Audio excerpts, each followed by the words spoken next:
Hello, everybody, and welcome back to the Bell Ringers podcast. Colin Daly alongside Benjamin Goldstein. And man, I'll tell you, the Phillies are red hot right now. They currently own the best winning percentage in baseball by a pretty fair margin. And from the offense to the defense to the starting rotation to the relief, the bullpen, they're really firing on all cylinders right now, Ben. I mean, you look at the Los Angeles Dodgers and you say that's probably the most complete team in baseball.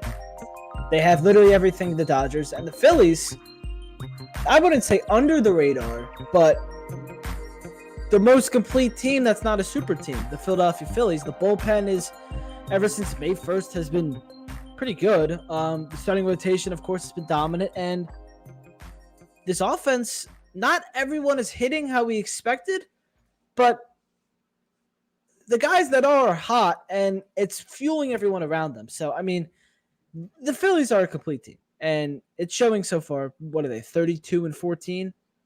Come on. They are 31-14. 31-14. Like this, the Phillies are really good. Yeah, it's a fun. 689 winning percentage. The bullpen, like you mentioned, currently has the third best ERA in all of baseball, trailing only the Boston Red Sox in their 2.79 ERA. And the Phillies Yankees offense, in their 2.91 ERA. The Phillies offense averages the most runs per game in baseball. I think it was 5.4. You can look that. You can confirm that, but they're just beating the Dodgers, which really shows you a lot. Like, they're beating the Dodgers in something, then that's pretty impressive. Something else that's impressive, if Colin looks that up, is how you haven't bought tickets for the Philly Sports Report event. Who would do such a thing? On June 1st, we'll be back at Citizens Bank Park. June 1st, Saturday, June 1st, 7:15. First pitch, Phillies, Cardinals, Philly Sports at Citizens Bank Park event. Pre-game meetup in the parking lot. We're still kind of coming up with things for that. That'll be put out there. Seats are in sections 301 and 302 with the Fandemic crew. It's always fun in 301. Rally towels will be given away as well. $50 a ticket. You Venmo at Jennifer G71 to purchase your ticket. Again, $50 a ticket. June 1st, Saturday, 7:15. First pitch pregame meetup in the parking lot. Phillies take on the Cardinals. Meet Colin. June 1st, Saturday, up in 301 with the Fandemic crew, Philly Sports at the bank. So it's going to be fun. That's an enticing offer, Ben. Who would not want to meet us? We are just too cool, aren't we? Yeah, we are awesome. We are. But yeah, what else is awesome? Offense. This T-shirt. Oh yeah, move closer to the camera. That's better because you got to remember now that we're on whatever this app's called, we're smaller because we've got the fancy little outline, so our faces aren't as big anymore. True, but it's stay loose and sexy. It's good stuff. The band. Someone should make a song. Well, I mean, not they the should. Phillies band, just the band. Do you see that the Braves are giving away a Spencer Strider vinyl? I saw that, the vinyl. Oh, with his favorite so song I want on it too. I want the daycare duo or the daycare duet. And then just sing. That would be good. That would be good. Or like Stubbs or something doing some Frank Sinatra. Little daycare. If you want to get like rap, the rap name. Little daycare. Well, speaking of the daycare and the Phillies offense, you hit the nail on the head with that, Ben. They're second in baseball in runs. They are sixth in home runs. And get this, they lead the league, are tied for league lead in triples. Triples. And for every triple scored, the Fandemic crew donates $100 to the PSPCA. Learn more about Betty's triples on phillysportsports.com. $1,000 through 45 games. That is pretty awesome, Ben. It really is. 45. They hit 29 last year. $1,000. Yeah, they hit 20. They're over $3,000 for general donate. You can donate. It doesn't have to be for a triple. Anyone can donate on the Fandemic Crew website, which it's just linked in the Philly Sports article, which you should go read. There's a lot more details. It's pinned to the top of our website. It is. It's a great story. Written by me. Anyway, they hit 29 last year. They're gonna get over that. It's just crazy. This offense, they're hitting. Another thing is their at-bats are like their at-bats last night in their loss against the Mets. but they had really good at-bats in the end of those games. I think it was, I forget who it was, but they were down 0-2. A couple guys were down 0-2, fought their way back, got some walks, fouled a bunch of pitches off. Marsh had a 10-pitch at-bat and walked. That was, I didn't, yeah. They're not just hitting the ball, but they're having really good at-bats, except for maybe a few that don't really hit. It's just an overall good, and they're scoring a lot of runs as well. They average 5.4 per game, and they're blowing up good pitchers. But we haven't podcasted in a while, so you saw when they faced the Blue Jays ace, who is considered one of the best pitchers in the American League. They got 6 runs off of him. In 4 innings? Yeah. And we want to talk about the schedule, which I forgot to put on the agenda, but we'll talk about now.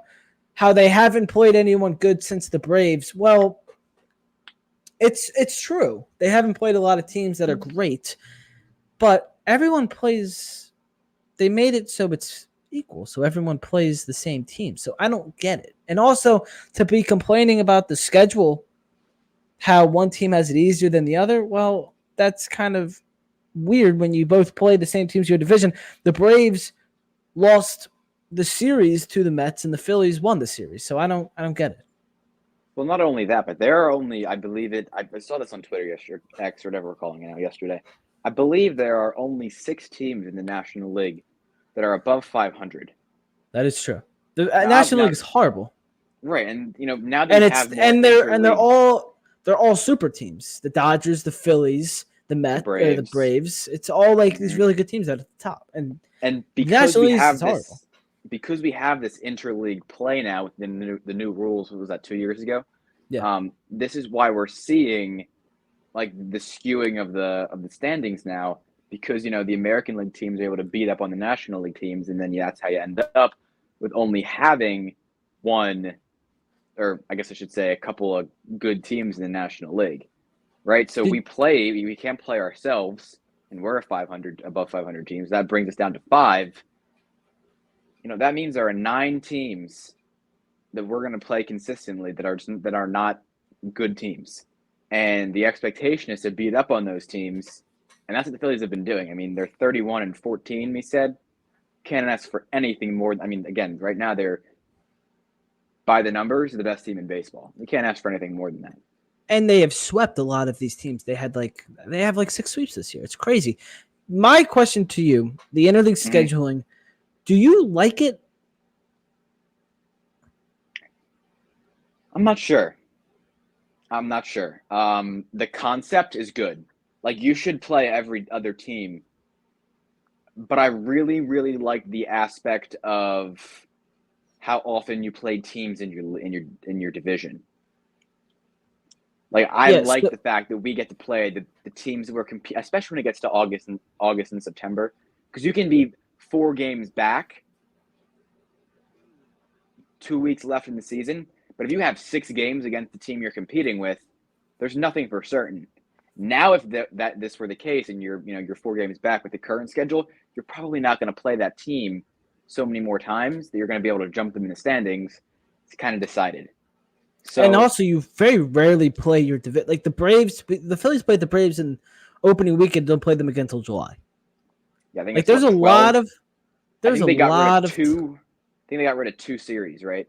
There was a lot of separation there, and it's what the NBA and the NHL did is make your conference, like, it's all conference now. The league doesn't matter. Their division doesn't matter. Like, I don't even know who's in the Sixers division. The Flyers, the Metro kind of matters, but it's more of a conference thing.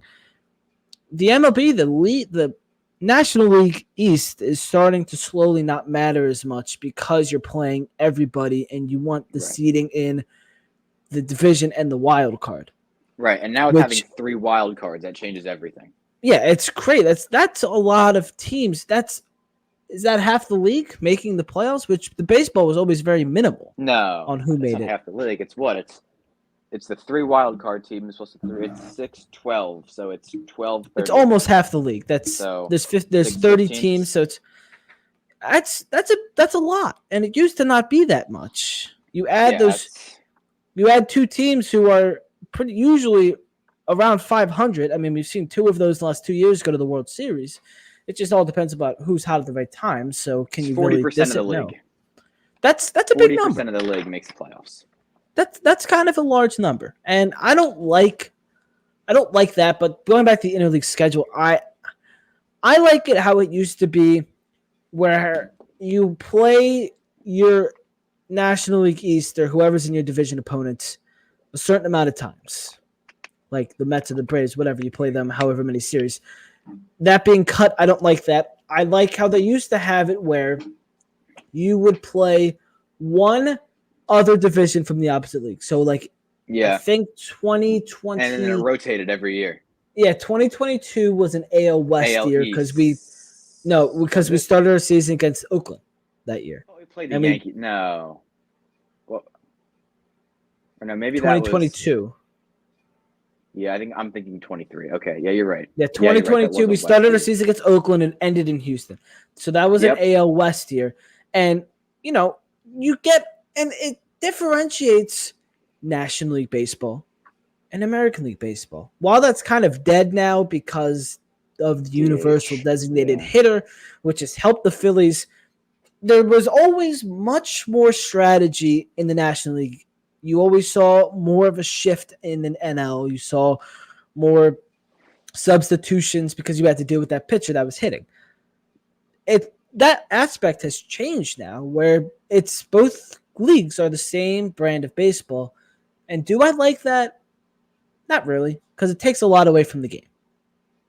But that's the new generation. Like our generation, they don't care about strategy. They care about the ball being hit 400 plus feet and flashiness, and the game being 2.5 hours, which the two of us kind of, I think, like kind of the old school way of baseball, where we like watching the guys scratch their balls and spit all over the place and take their time and play the American League however many times.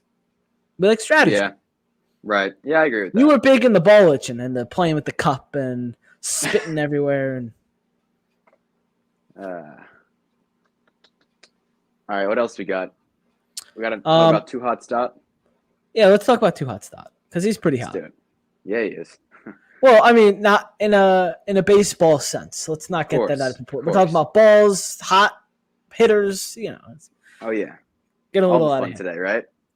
So in Stott's last 7, in 19 at bats, he has 9 hits, 8 runs, a homer, 11 RBIs. He's been walked 9 times. He has 1 strikeout. 1. He's stolen 4 bases. His slash line's 474, 613, 842. You keep talking and let me pull up his OPS because I forget what it was. I had it up earlier. But no, he's done. I mean, from a metric standpoint, he's done everything he's needed to do. He's not swinging and missing. He's making consistent contact. He's actually hitting the ball harder than we've seen in the past. He's walking a ton, which is big for him. Because we saw him chase the fastball out of the zone a little bit when he was younger. That's really subsided now. And I mean, and his numbers are looking good too. He's hitting 280. He's on with a 394 on base. His OPS is up to 842. And I mean, these numbers right now, as they stand, are much better than they were last year at this time. So in Bryson Stott's last 15, he's hitting 409 with a 1.13 OPS. Yeah. 1.313 OPS, driving in 18 runs, walking 16 times against just 6 strikeouts. His walk to K ratio is plus 10 in the walks. And he's come up big too. He's had a bunch of big homers to send the Phillies to extras. He had a hit on Thursday night to send the Phillies to extras against Edwin Diaz, who was kind of wild against the Phillies, but is still a pretty good closer. And he's been huge with Trey Turner out. Him and Sosa have stepped up huge. And especially Stott, who is hitting at an all-time high. And he got off to kind of a mess start to the season. He has been unbelievable, and I'm so happy I drafted him on my fantasy team.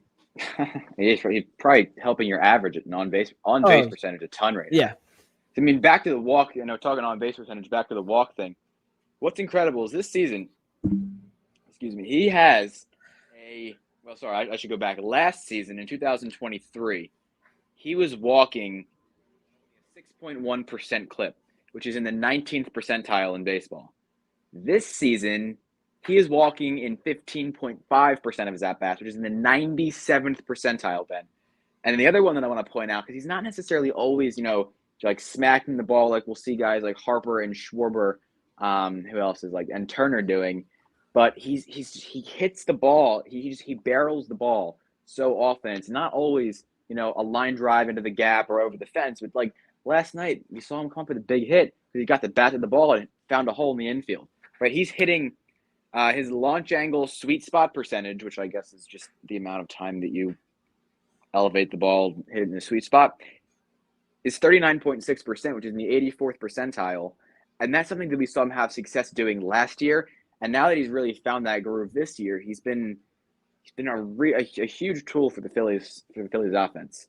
And he's hitting the ball pretty hard too. He is, which yeah. It's kind of unlike Stott. He's more of a contact guy, but he's making really hard contact, and it's different. But it's all over the field too. And it's he right now he reminds me so much of Chase Utley. He might not always be playing second base, but him at the plate right now, he has like kind of a shorter swing.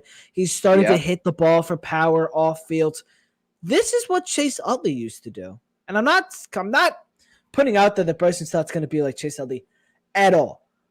But this is what Utley once did for the Phillies consistently from like 2007 to 2012. Never won an MVP, was never the flashiest, but hit the ball everywhere, hit for some power, hit for contact, a 5-tool player, and that's what Stott is. And he is peaking right now at 25 years old. Yeah. He is 26. Bryson Stott is a really good baseball player. He's so hot right now. And if he can continue something like this, we're going to have another incredible second baseman, not wearing 26, but wearing number 5. Yeah. And I mean, he's hitting the ball all over the place too. Look at his spray chart outside of the home runs, which he's really pulled all of those. He's hitting doubles, singles, triples. He does have 2 triples actually. He's hitting them all over the field. $200 to PSPCA. Yeah. Which is a great tool to have, because they say they've banned the shift, and they haven't banned the shift. The whole shift banning thing is ridiculous, because you still have guys snagging balls up the middle that should be base hits, because there's a guy who has a really good ability to, time up a pitcher, hits the ball up the middle hard consistently, and these are getting cut off, and they turn into, quick 4-3 ground outs, which is just ridiculous in my opinion, but it is what it is. But no, but you can't shift on Stott. I mean, hits the ball hard up the middle. He can pull it to the to the right side. He can also push it the other way. That's where he's gotten a lot of his extra base hits this year. He got, of his 5 doubles, 3 of them were to the opposite field. So that's really good to see out of him, making good contact. He's reading the ball very well. You can tell that by not only his spray chart, but also, like I mentioned earlier, the walk percentage, which is incrementally higher than we've seen in the past. And I mentioned Trey Turner earlier. There was some video going around of him sprinting and taking grounders. This is him sprinting. He's not really a sprint, but it doesn't look like he's in any pain. Like, he's moving well for a guy who just blew out his hip. I don't know if you've ever blown out a hip before, but a hip or a hamstring? A hamstring, a hip, same thing. No, I've had some hip problems, never a hamstring problem, though. So I guess it's a good thing. Yeah, it's a hamstring, excuse me. Left hamstring. And then this is him taking grounders. This was also yesterday. Yeah, that is Matt Strahm at first base, by the way. But he's That's over good, though. short. It's like a new way of doing PFPs. I mean, it looks like, that's... Doesn't look too natural over there. I mean, he also has a horrible hamstring right now, but it was Strahm. Oh, well, it's Matt Strahm. So also Twitter.com officially changed to X.com, which I thought was interesting. But it's the 6-week timeline. There is no timeline, Bob Thompson said, but there is the 6-week thing that was thrown out there. If he comes back before then, it would be a win. He looks good through 2 weeks. Could we Yeah, see I think what. like a 4-week thing? Like Well, I don't think he's going to be out for another 4 weeks. I don't know if you saw this, but Rob Thompson made a comment, I believe 2 days ago, where he said the timeline hasn't changed, but I don't envision him still being on the injured list in 6 weeks. Which I think he meant after 6 weeks. Yeah. So he insinuated that he would be back earlier, so I'd be less than surprised to see that. But yeah, I mean, and having him back would be huge. I do think the lineup is a little bit wacky right now, the way they have it with Real Muto at the top. I like him a little bit lower in the order. I think he fits down there JT's better. been hitting well there. He he's been hitting kind of another low-rated guy right now, but JT has also been hitting the ball very well. Especially, he's been hitting the ball hard all season now. Mm. I feel like I want to check his numbers because I think he's gotten unlucky. He has got. You saw the hit last night was lined to second. McNeil was right there, so he has had some unlucky. He was unlucky in the first inning as well. He just ball hasn't really bounced his way, but he's making really hard contact, which kind of a down year for JT last year. His numbers are great. I mean, he's not walking a ton. He's striking out. That's pretty normal for him. But I mean, hitting 278, which is exceptional for him. His OPS is around where it was in 2023. His on-base percentage is a good amount higher, but he has his hard hit percentage at 52% in the 92nd percentile. His barrel percentage, his bat speed, his expected slugging, all above the 81st or above the league average here. And yeah, let's see his expected. Yeah, so there you go. So his slugging percentage, 438. His expected slugging percentage based off these metrics that were calculated, 482. So he has made some really good contact and just gotten robbed of some knocks.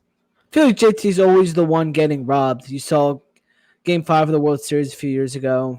Chas McCormick, whoever was in center field, made that incredible catch out there. And the last couple nights, he's gotten unlucky. Yeah, it always seems to be JT. He's always the last out of no hitters. Like he's hit some absolute moonshots too, like that one in San Diego.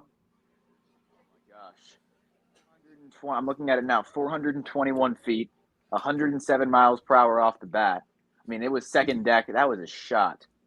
And he's all season. He's done a really, really good job, I thought.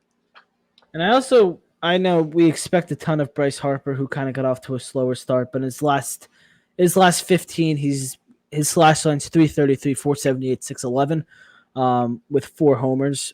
The guy has been hitting so many homers. I think he's in double digits now for homers. Yeah. He is. Yeah, 10 home run season. His season average is 270. OPS of 908 so far this season. Which is kind of around where he usually is. I don't think he's fully peaked yet. I think this isn't MVP Bryce Harper. So this offense is really good. But I'll tell you the one thing that Harper hasn't really gotten going yet. Castellanos has looked a little better, but hasn't really gotten going yet.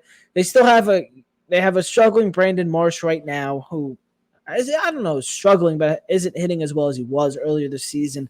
This offense isn't fully together yet. They have an injured Trey Turner. This offense isn't fully together yet, and they are still averaging almost 5.5 runs a game. Yeah. And Whit Merrifield's terrible, too. He is horrible. He turned it around at one point, and now he's really plummeted again. He reminds me a little bit of Gene Segura. Because because Merrifield was on the All-Star team last year. He had a good season. I mean, he's always been a very good player for Kansas City, but he's getting up there in age. You know, he's not playing every day for the first time in a very long time. I think it's been almost a decade he's been a starter. So that is a tough adjustment. And I have to say, but back with the JT thing, I saw people online, really concerned about JT Realmuto because there was the video of him warming up the pitcher. Did you see this? And he winced and he went down to squat. Didn't look good. No. I am 16 and I make that face every time I squat down to catch. People just do not realize it is the most draining thing ever. No, every single time, especially when we're I mean, I don't even play every day. I play 3 times a week, and we do 7 innings, not 9. And I make that face. So he is Well, fine. you're not. Are you as tough as JT Realmuto? The dude wears a T-shirt when it's 45 degrees outside. Absolutely not.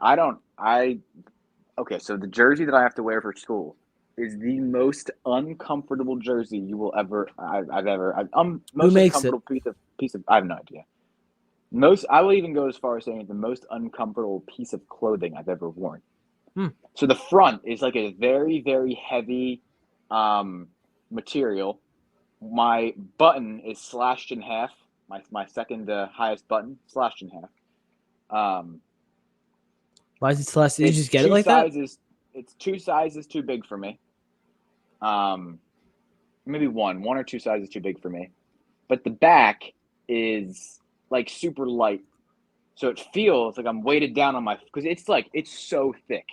Is there a lot of like stitching in the front, or? Yeah, like imagine if you got, but no, it's like consistently thick. Like imagine if you got like 4 T-shirts and put them together.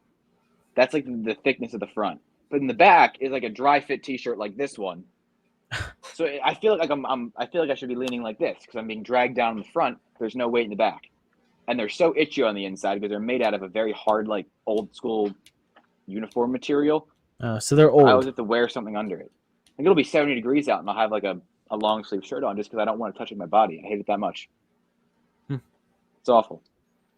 Anyway, that was my little tangent on why JT Realmuto is fine, if I had to guess. But yeah, he is A-okay. You know who else is A-okay? Okay. I didn't do that. I wrote A-okay in an email I sent the other day. People were making fun of me for it. It's another random tangent. Is that weird? What do you think? It's a podcast who was the email to? A student group at my school. It was a very cheery email. I'm usually not a cheery person, but I was like, if you can't make it today, it is A-okay. Oh, that's fine. They're like, why would you say that? I was like, I don't know, I'm trying to sound nice. But all right, yeah, I was alluding to Matt Strom, who let's talk about 18 innings has a 1.00 ERA. With 29 strikeouts and a .72 WHIP. The dude is really good at baseball. Yeah. He's a baseball guy too. A lot of lettuce. Oh yeah, he is.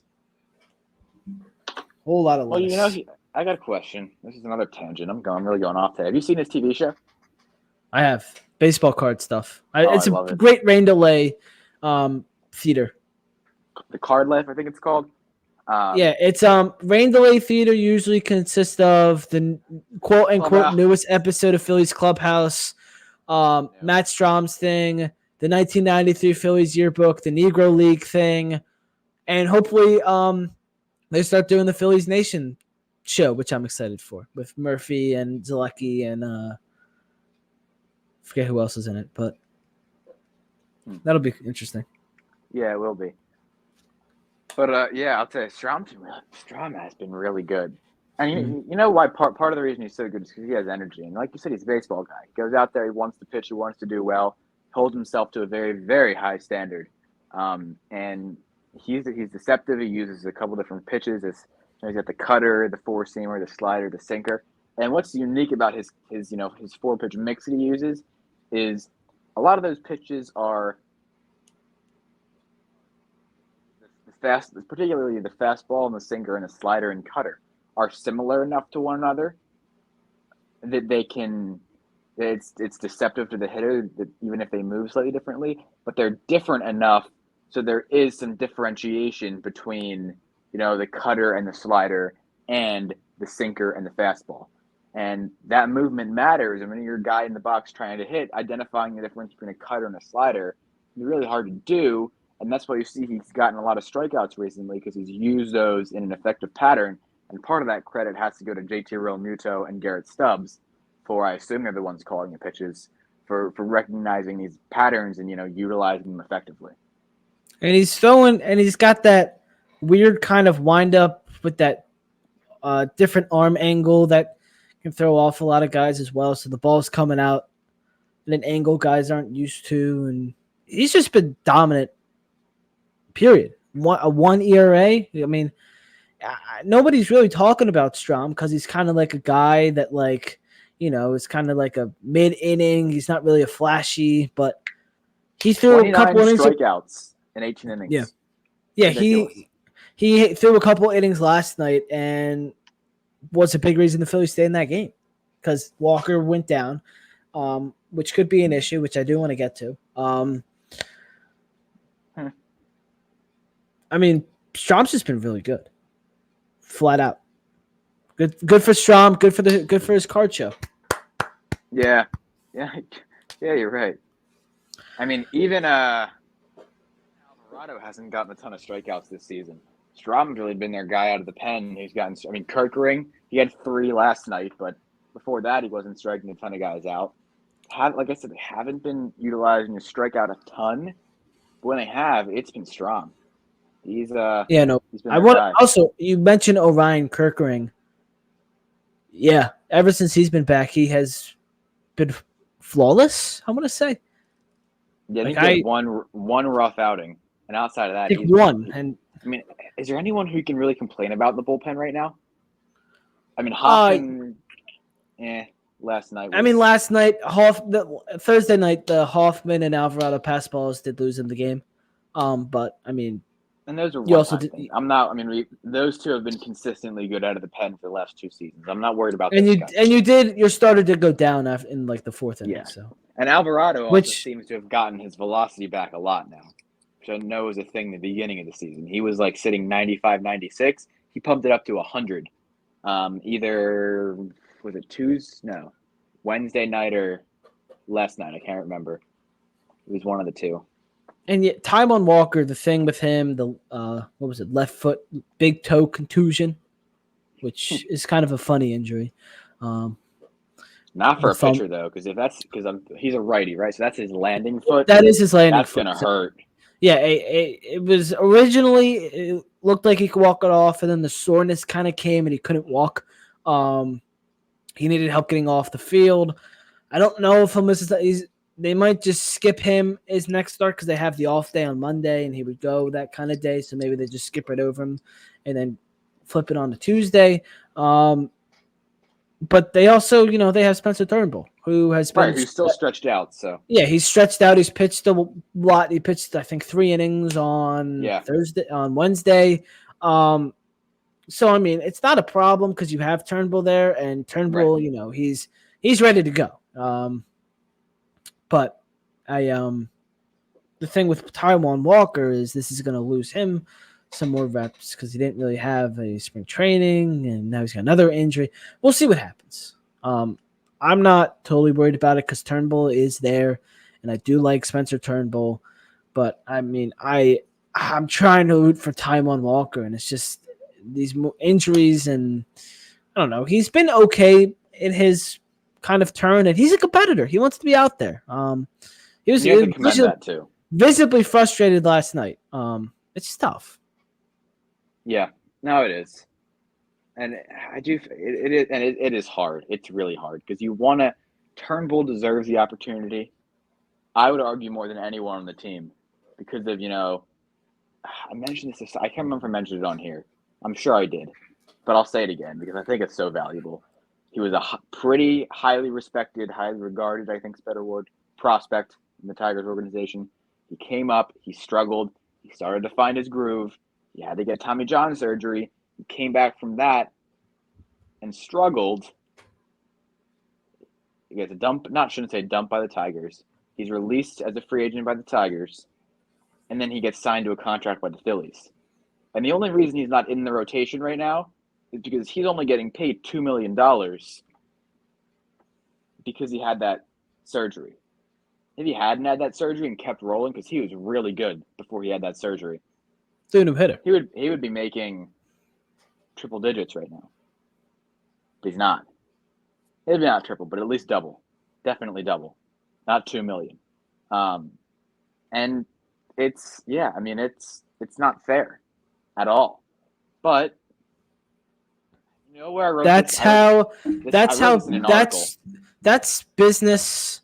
It's sports in 2024.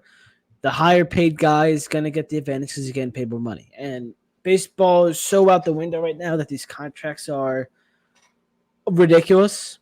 That these guys are getting paid a lot. And was Tyler Walker paid too much? Probably.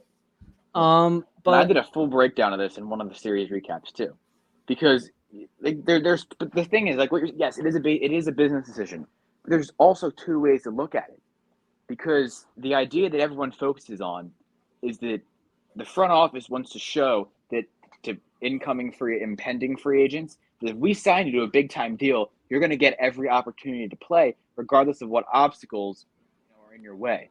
But another way of looking at it is showing those same free agents that we're a competitive organization and we want to win, and we're going to put the best guy out there, regardless of what your name is, or how many zeros are on your paycheck. I think both of them are very valid arguments that can legitimize an organization. I don't know. It's tough. It really is. It also is May, so we do have to remember the Phillies playing so well right now. It feels like we're deep into the season, but no, we are barely a quarter of the way through. Right. Yeah. So we're 5/16. We are 45. Hey, let's do some math. I just kind of threw that out there. 28% of the way through. That's crazy. It feels like the season started. I feel like I was at opening day a week ago. Yeah. Definitely does not feel like we've played 45 games. No. Definitely not. What else we want to talk about? Sir Anthony has looked better. I don't have his stats in front, but he started to look better. It was a big scare. His last few outings have been much better. Jose Ruiz, who's up right now, filling in for Junior Marte. He's been good. The guy's disgusting. The guy's. What else is there? The Phils are good. The Mets are a really bad fundamental team. The Nationals, who they play this weekend, are better than expected. Their offense is terrible, but their pitching is pretty good. They'll face. I literally just wrote it, and I don't remember who they're facing, but they're facing good pitchers this weekend. The three good ones in the Nationals rotation. They're also facing Wheeler. So yeah, but they're facing Wheeler today, and then it'll be Sanchez Saturday and Nola on Sunday. So, however, Wheeler versus the Nationals did not go well at all last year. No, but hopefully that changes. This is the first time we've seen Washington this year, right? This is the second. We played them earlier in April, and we won the series, and then the batsman called in the finale. So, really, I have no recollection of that. But the Nationals have had a winning record since that series. Oh, wait. That was the Phillies' first series win of the year. Yeah, you're right. It was, yeah, that's right. Okay. Second series of the season. Anyway, I did pull up the numbers for Sir Anthony. He's pitched in 5 games in May, a 1.98 ERA, and he struck out 3 batters in 4 2/3 innings. A 1.07 whip, so pretty solid across the board. Obviously, it's a small sample size, but I think he's definitely looked, aside from the metrics that I don't actually know, he's looked a lot sharper in May. Eye test. In April and March. Yeah, eye test. He's looked sharp. Speaking of metrics and eye test, I do want to ask you, StatCast came out with this new thing, the bat speed tracker. Schwarber's third in the league at 77 miles per hour. That's new. Yeah, it is new. It just came out on StatCast. I think it's on Savant, so you could probably look it up. Yeah, it is. I was listening to the Phillies show with Ruben Amaro Jr., Todd Zlecki, and Jim Salisbury earlier today. A great listen. So if you want to listen to another podcast, of course, we're the best. Bell Ringers on Philly Sports. Like, subscribe. But also give them a listen because they're awesome. 3 great baseball minds. Ruben, he's such a homer, but it really doesn't mean anything because you can swing the bat as hard as you want, but if you're not making contact, it doesn't matter. Giancarlo Stanton leads the league in the I think it was 88 miles an hour or something, and the guy strikes out a lot. But it's really, you can use an eye test for it. If you're swinging hard and if you make hard contact, you have a quick bat. Just as simple as that. Oh, I'm having a lot of fun on here. I didn't know did you know that you could turn these into graphs? Yes. I looked a little bit into it. This is new. It's 'Cause not really my cup of tea, but really? Oh gosh, I'm loving this. So did you know that Colin's like nerds 'cause coming it's out so right cool now. because you can see like all the guys who stick out like a sore thumb. Like Luis Arise, ridiculously slow bat speed, he never whiffs. Well, I mean, he's Luis Arise. Nick Castellanos has one of the most average bat speeds, but he has the second highest number of whiffs in baseball. Well, I mean, he also swings at junk. Yeah, who else is up here? Oh, Schwarber. So while Colin is nerding out about that, I'm going to tell you about our sponsor, SeatGeek. SeatGeek is a ticket buying app that makes it so easy to buy your tickets. All you got to do, download the SeatGeek app and use code Phillies Sports Report to save $20 off your first purchase. Again, that is SeatGeek. Phillies Sports Report is the code to save $20 off your first purchase. Link is in the description of the YouTube video. It's also just go to the App Store or the Google Play or whatever it is on Samsung. Download SeatGeek. Use code Philly Sports. Save $20 off. Phil's season. You want to save some money? Tickets aren't cheap. So thank you to SeatGeek for sponsoring. I think that's all we got. We can look forward a little bit. Colin and I are going to try and come up with a schedule after we're done talking because Colin is finally done with his nerd stuff. So let's look at the rest of the homestand, which goes up to Thursday. So it's Nationals and Phils for 3 this weekend, and then it's off day Monday, and then Tuesday, Wednesday, Thursday they host the reigning World Series champion Texas Rangers. Colin, what do you have the Phillies going? The Phillies are so hot right now; it doesn't seem like they're losing, especially at home. It doesn't feel like they're losing to anybody right now. The most losses they have in a row is 2. Do you think the Phillies will they fare in 6 against the Nats and the Rangers? Solid 4-2. I think they're just gonna roll through, take 2 or 3 from every team. Nothing flashy, nothing that's gonna blow the hinges off of any doors. Just nice and easy. They're going to keep pounding away. I think for the next month, they're going to keep pounding away at series victories. Nothing crazy, just focusing one series at a time. What game will the Phillies lose to the Nationals? Monday, or Friday, Saturday, or Sunday?